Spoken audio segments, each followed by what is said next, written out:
পাঠানো যখন বন্ধ করে দিল।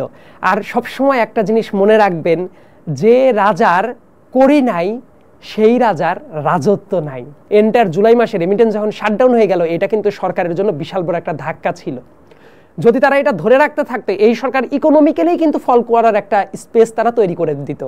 সো আমাদের এই রেমিটেন্স যোদ্ধা যে ভাইয়েরা আছেন, তাদেরকে আমার জায়গা থেকে আমি সবসময় বলবো বিগ স্যালুট টু দেম।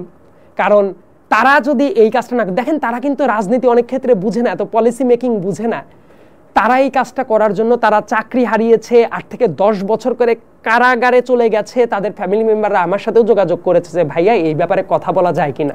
আপনি কি দেখেছেন যে বাংলাদেশি মানুষ কতটা সহজ সরল, সৌদি আরবে আমি যদি ভুল না করে থাকি, তাই না? সেখানে সংযুক্ত আরব আমিরাতে, সৌদিতেও কিছু হয়েছে, মালদ্বীপে কিছু এই ধরনের কাজ হয়েছে। তার মধ্যে সংযুক্ত আরব আমিরাতে যেটা হয়েছে যে 57 জন, সংখ্যাটা 57 জন মানুষ হচ্ছে একটা জায়গায় গেদারিং করে আসলে আন্দোলন করছিল, যখন ছাত্রদের উপর নির্মমভাবে অত্যাচার চালানো হচ্ছিল এবং নির্বিচারে গুলি চালানো হচ্ছিল।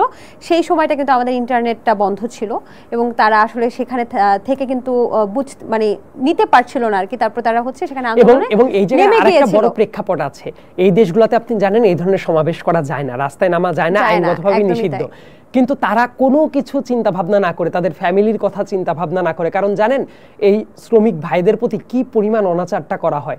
তারা প্রত্যেকটা পদে পদে যে কত হেনস্থার শিকার হয়, এয়ারপোর্ট থেকে শুরু করে প্রত্যেকটা জায়গায় তাদের পাঠানো রেমিটেন্সের টাকায় আমার দেশের ইকোনমি চলে, অথচ তাদেরকে কি পরিমাণ হেনস্থা করা হয়েছে। তারা তাদের ফ্যামিলিতে যদি 1 মাস টাকা না পাঠাইতে পারে, তাদের অসুস্থ বাবা মায়ের হয়তো বা চিকিৎসা চলবে না, তাদের সন্তানের স্কুলের খরচ চলবে না, তাদের ফ্যামিলি চলবে না। তারা কোনো কিছুর দিকে না তাকিয়ে আমাদের জন্য ওই ভিন দেশের প্রবাসে তারা দাঁড়িয়ে গেছে। ইউরোপ আমেরিকার অনেক স্টুডেন্ট যারা পড়াশোনা করতে গেছে বাংলাদেশ থেকে, তারা কিন্তু মানববন্ধন করেছে বিভিন্ন দেশের দূতাবাসের সামনে বিভিন্ন জায়গা থেকে। এইটা কিন্তু বড় ধরনের একটা ট্র্যাকশন নিয়ে এসেছে। তারা কিন্তু লেখালেখির মাধ্যমে, অ্যাক্টিভিজমের মাধ্যমে দাঁড়িয়ে গেছে।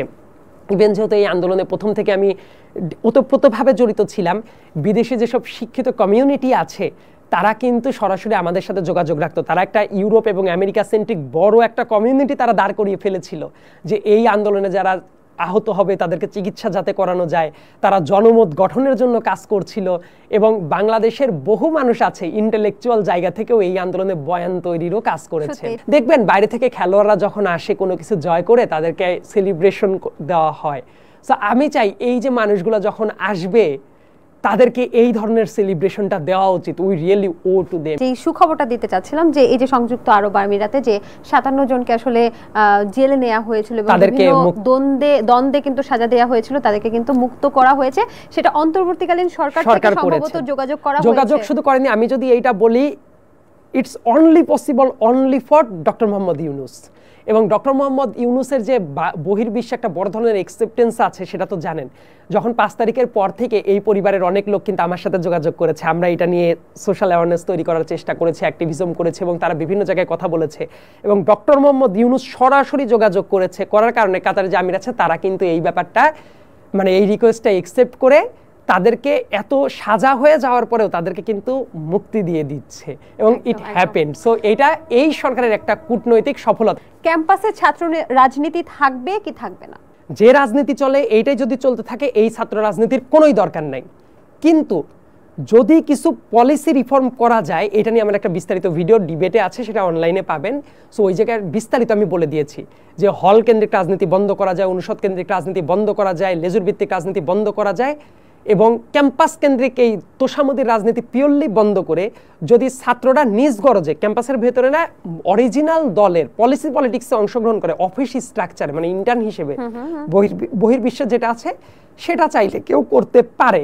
কিন্তু তার আগে ওই যে শর্তগুলো আছে এইগুলা নিশ্চিত করতে হবে। ডাকসু ইলেকশন নিশ্চিত করতে হবে।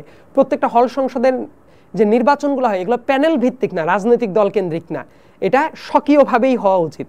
এই কাজগুলো যদি হয় তাহলে থাকতে পারে, কিন্তু বর্তমানে যেভাবে চলছে এটা যদি হয়, কোনো রাজনীতির দরকার নেই। আমরা কিন্তু অনেক বিষয় নিয়ে আসলে কথা বলেছি, বললাম যে এই সময় সংক্ষিপ্ততার মধ্যে আরো বিষয়গুলো আমরা টেনে আনতে পারতাম, কিন্তু সম্ভব হচ্ছে না। আপনাকে বিদায় জানাতে হচ্ছে একদম শেষ মুহূর্তে। বর্তমান অন্তর্বর্তীকালীন যে সরকার, ঠিক কতদিন এই সরকারকে আপনি চান এবং আপনি কি এই সরকারের উপর আস্থা রাখছেন কিনা সেটা একটু বলতেন। এই সরকারের পর শুধু আমার একার কথা না, সারা দেশের মানুষেরই আস্থাটা রাখা উচিত, কারণ প্রাতিষ্ঠানিক কিছু পরিবর্তনের দরকার। একটা দেশকে যদি সত্যিকার অর্থে চেঞ্জ করতে হয়, আপনার এটা বিশ্বাস রাখতেই হবে রাজনৈতিক দলগুলাই এই চেঞ্জটা করতে পারে। কিন্তু রাজনৈতিক দলগুলা চেঞ্জ করার যে স্ট্রাকচার, সেই স্ট্রাকচারই তো নাই। বিগত 15 বছরে সব ভেঙে চুরে ছারখার করে দেওয়া হয়েছে। সো দেশের প্রাতিষ্ঠানিক ডেমোক্রেসিটা ব্যাক করানোর জন্য এই সরকারের কাজ করতেই হবে, যাতে করে পরবর্তীতে যারা সরকার হিসেবে আসবে আর একটা শেখ হাসিনা তৈরির মেকানিজমে তারা যাতে সেই সুযোগটাই না পায়। ধরেন ইলেকশন কমিশন যদি শক্তিশালী থাকে, দেশের নিরাপত্তার সাথে জড়িত যারা পুলিশ থেকে শুরু করে সশস্ত্র বাহিনী থেকে যারা আছে তারা যদি প্রত্যেকে সক্রিয় ভূমিকা রাখতে পারে, দেশের দুদক বলেন, মানবাধিকার কমিশন বলেন, তারা যাতে চেক অ্যান্ড ব্যালেন্সের ভেতরে থাকতে পারে, প্রত্যেকটা প্রতিষ্ঠান যদি শক্তভাবে দাঁড়াতে পারে, ইনক্লুডিং মিডিয়ার কাজ যদি মিডিয়া করতে পারে স্বাধীনভাবে, আমি চাই প্রত্যেকটা প্রতিষ্ঠান তারা প্রাতিষ্ঠানিক ডেমোক্রেসির আওতায় চলে যাক এবং রাজনৈতিক দলগুলোও রিফরমেশন হোক, যাতে করে সামনের বাংলাদেশে আরেকটা শেখ হাসিনা তৈরি না হয়। এবং এইটা করার জন্য যে সংস্কারের সময়টা দরকার, সেটাই অন্তর্বর্তীকালীন সরকারের থাকা উচিত। একই সাথে রাজনৈতিক দলও নিজেদেরকে কিভাবে সংস্কার করে আসবে, তাদেরও সেই রোডম্যাপটার দরকার আছে। আচ্ছা, আপনাকে অসংখ্য ধন্যবাদ আমাদেরকে এত সময় দেওয়ার জন্য। আপনি ভালো থাকবেন। ধন্যবাদ।